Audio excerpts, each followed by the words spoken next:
Hello students, my name is Abhishek Srivastava और आज के लेक्चर में हम लोग बेसिकली सिलेंड्रिकल कैपेसिटर के बारे में जानेंगे। और सिलेंड्रिकल कैपेसिटर का क्या स्ट्रक्चर होता है, किस तरीके से इसका यूज करते हैं और उसमें किस तरीके से पोटेंशियल ग्रेडियंट और इलेक्ट्रिक फील्ड इंटेंसिटी को फाइंड आउट करते हैं।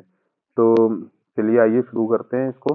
बेसिकली सिलेंड्रिकल कैपेसिटर का जो बेसिक स्ट्रक्चर होता है, इसमें दो कोएक्सियल सिलेंडर होते हैं, एक इनर सिलेंडर होता है, एक आपका आउटर सिलेंडर होता है। तो ये आउटर सिलेंडर है आपका,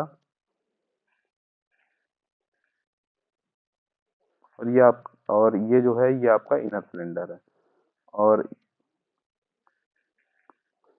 तो इसमें इनर सिलेंडर और आउटर सिलेंडर को दोनों को अलग अलग चार्जेस के देकर या अलग अलग सप्लाई पे अलग अलग पोटेंशियल को अप्लाई करके इनके बीच में पोटेंशियल डिफरेंस पैदा करते हैं।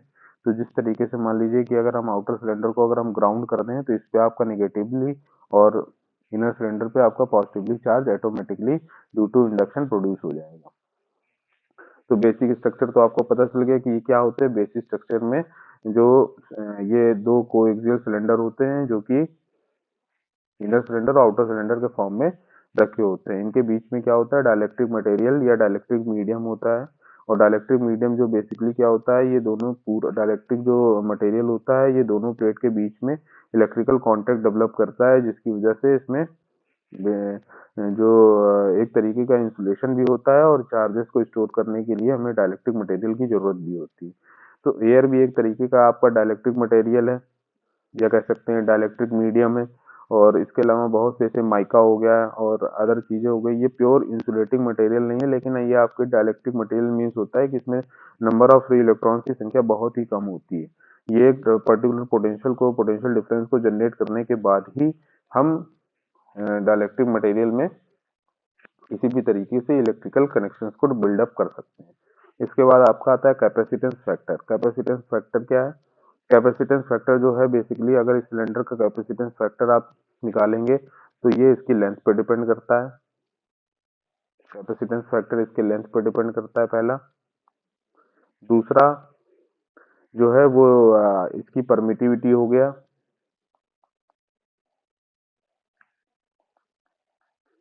और तीसरा इसका रेडियाई। अगर इसमें तीनों में कोई भी छेड़छाड़ करेंगे तो इसके कैपेसिटेंस की वैल्यू जो है वो चेंज हो जाएगी। तो ये आपके कैपेसिटेंस फैक्टर में आ गए। इसका एप्लीकेशन अगर देखें तो एप्लीकेशन क्या है, हम लोग बेसिकली इसको इलेक्ट्रॉनिक्स में वाइडली यूज करते हैं, पावर सिस्टम में हम लोग इसको यूज करते हैं, टेलीकम्युनिकेशन में इसको यूज करते हैं।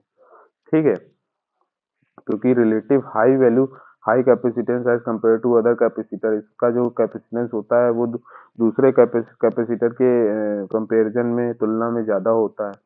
प्रैक्टिकल यूज की बात करें तो प्रैक्टिकल यूज हम लोग करते हैं इसका एनर्जी स्टोर करने में, सिग्नल प्रोसेसिंग सर्किट्स में करते हैं, फिल्टर्स में करते हैं, तथा रेगुलेशन के लिए हम लोग पावर ट्रांसमिशन सिस्टम में भी करते हैं।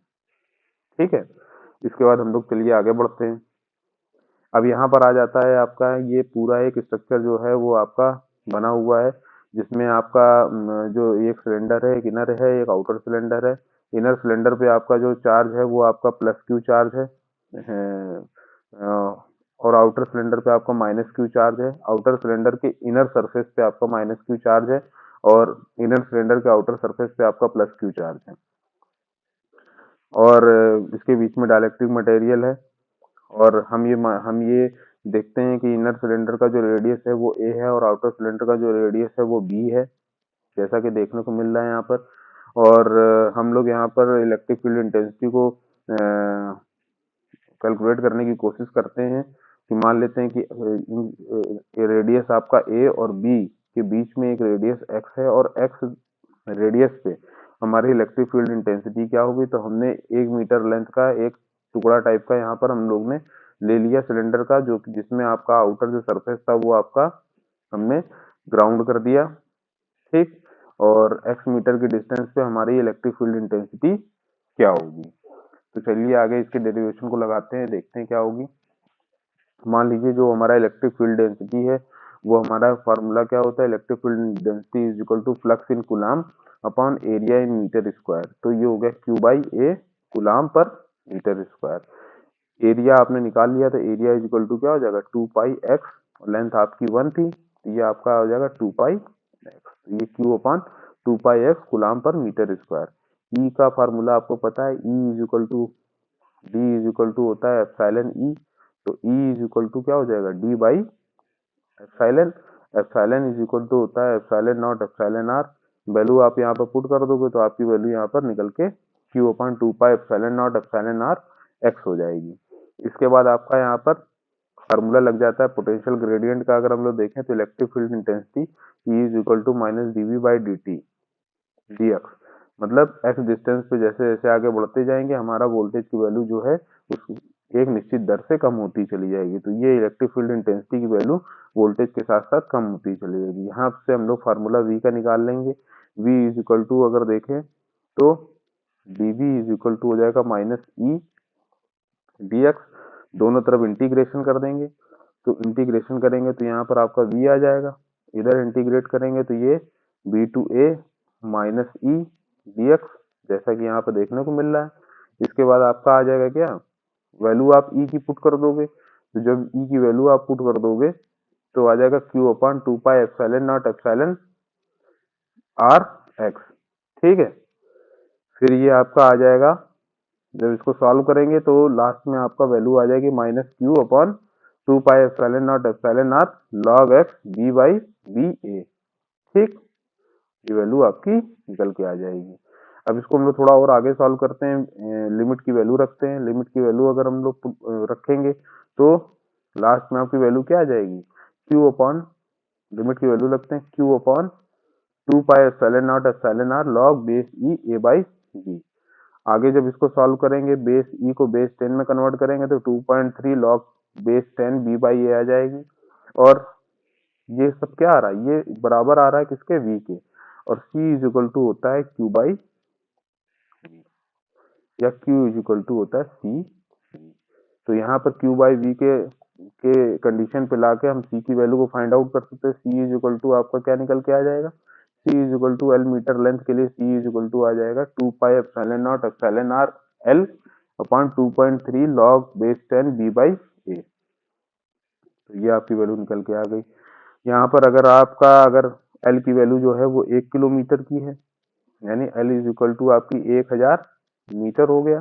ठीक है, तो यहाँ पर आप 0.024 epsilon R upon log base 10 B by A microfarad per kilometre आ गया। आप पोटेंशियल ग्रेडियंट को देखें तो पोटेंशियल ग्रेडियंट के बारे में अभी हम लोग ने बेसिकली डिस्कस किया था कि फार्मूला क्या हो जाता है, E is equal to minus D by D X. तो यहाँ पर E की वैल्यू आपने निकाल ली थी, E is equal to Q upon 2 pi epsilon not epsilon R X आ गई। पोटेंशियल ग्रेडियंट जो है वो इनर जो सिलेंडर है वहां पर आपका मैक्सिमम होगा उसके सरफेस पे, और जो आउटर सिलेंडर है उसके सरफेस पे मिनिमम होगा। तो E को अगर हम लोग G के इक्विवेलेंट कर दें तो G is equal to Q upon 2 pi epsilon not epsilon R X volt per metre हो जाएगा।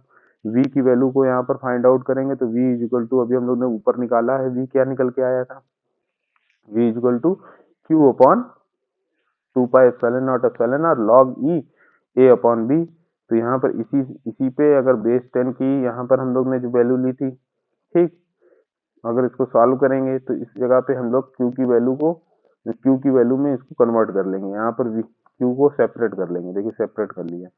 आगे बढ़े, G में हम लोग ने इसको पुट कर दिया यानी इंटेंसिटी वाले टर्म में, तो लास्ट में हमारी वैल्यू निकल के आ जाती है G is equal to V A upon 2.3x log base 10 B by A.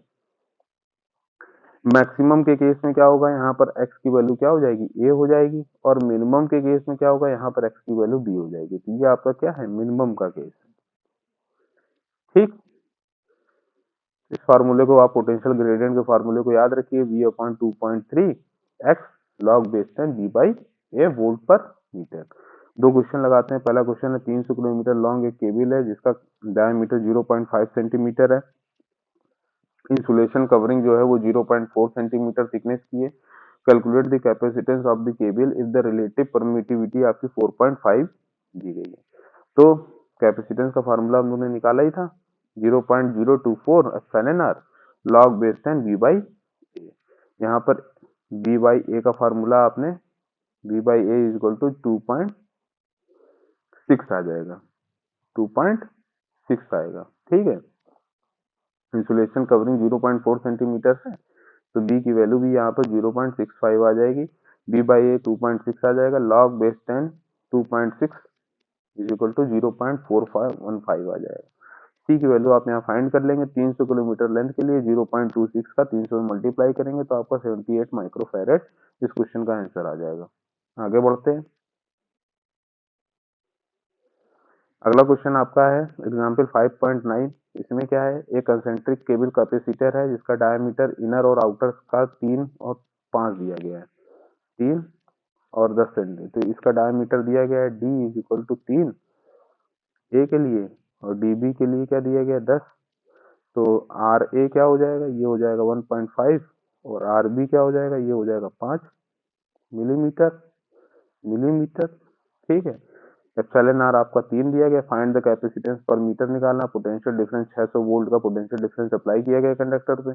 Calculate the electric force and electric field density. Electric force and electric field density calculate करना है at the surface of the inner conductor, inner conductor के surface पे, और inner surface of the outer conductor, outer conductor के surface पे। ठीक है, तो हम लोग यहाँ पर सबसे पहले सी को फाइंड आउट करते हैं। सी का फार्मूला आपको पता है, 2 pi epsilon not L by 2.3 log 10 log base 10 B by A.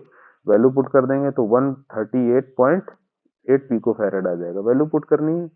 इसके बाद आपको पता है D is equal to Q by A, और ए इज इक्वल टू क्या था 2 पाई, इनर के लिए 2 पाई ए हो जाएगा, और Q is equal to C V होता है। तो ये वैल्यू आपने फाइंड आउट कर ली। इसके अलावा डी की वैल्यू फाइंड आउट हो जाएगी। तो ई की वैल्यू आप यहाँ से फार्मूला बेस्ड है, E is equal to D by epsilon epsilon not epsilon R. Value आपकी 332.6 वोल्ट पर मीटर आ गई। इसी तरीके से डी आप दूसरे केस में भी निकाल सकते हैं। दूसरे केस में आपको 5 आ जाएगा, 5 into 5 into 10⁻³ centimetre per metre square. इसमें E is equal to value रखेंगे तो 99.82 वोल्ट पर मीटर आ जाएगी। तो हम लोग ने दो न्यूमेरिकल सॉल्व किए, और कैपेसिटेंस में वोल्टेज ग्रेडियंट का फार्मूला ये फाइंड आउट करें, V upon 2.3x log base 10 B by A. इसके बाद हम लोगों ने कैपेसिटेंस निकाला 1 किलोमीटर के लिए 0.24 epsilon R L by log 10 B by A. ठीक है, इसके बाद हम लोग ने आगे कोएक्सियल केबल के बारे में, कोएक्सियल केबल के साथ साथ हम लोग ने वही कोएक्सियल केबल एक तरीके से आपकी सिलेंड्रिकल कैपेसिटर के फॉर्म में रहे, क्योंकि उसके ऊपर आपकी इंसुलेशन की कवरिंग रहती है, आप पोटेंशियल। तो यहाँ सिलेंड्रिकल कैपेसिटर के बारे में हम लोगों ने बेसिक जानकारी प्राप्त कर ली। आगे हम लोग पैरेलल प्लेट कैपेसिटर के बारे में पढ़ेंगे। आज के लिए इतना ही। अगर आपको ये वीडियो अच्छा लगा हो तो इस वीडियो को लाइक करिए, चैनल को सब्सक्राइब करिए, और अपने फ्रेंड्स के साथ शेयर करिए, ताकि वो ज़्यादा से ज़्यादा इस चीज़ से लाभान्वित हो सकें। और मिलते हैं नेक्स्ट लेक्चर में। आज के लिए इतना ही। Thank you so much.